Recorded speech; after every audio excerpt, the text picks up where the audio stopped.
खानवा का युद्ध, बाबर का दिल्ली की गद्दी पर बैठते ही सभी रियासतों का एकजुट होना, राणा सांगा की विशाल सेना का सामना करने से इनकार, बाबर का राणा सांगा के खिलाफ जिहाद का नारा और बाबर की तोपें, तुलगामा और रूमी युद्ध पद्धति का सामना राणा सांगा की पारंपरिक युद्ध पद्धति से।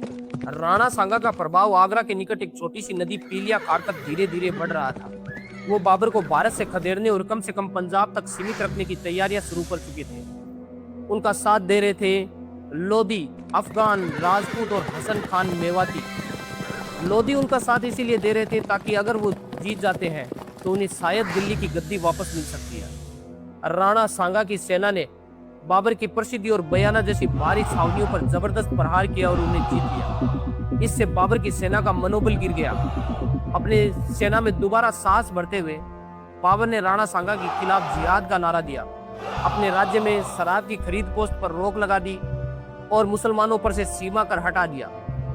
बाबर खानवा पहुंच गया और उसने अपनी सेना को तुलगामा और रूमी युद्ध पद्धति के अनुसार तैनात किया।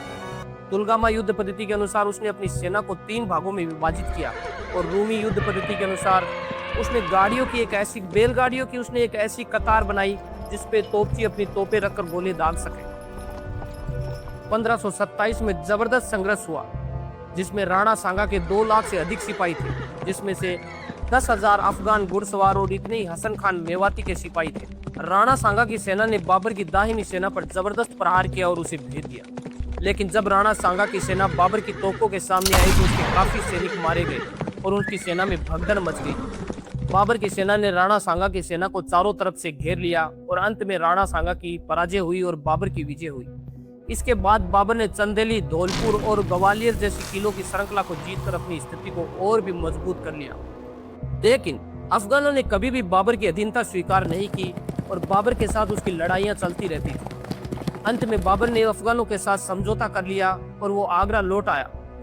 कुछ समय बाद जब बाबर काबुल जा रहा था तो लाहौर के निकट मुगल बादशाह बाबर की मृत्यु हो गई।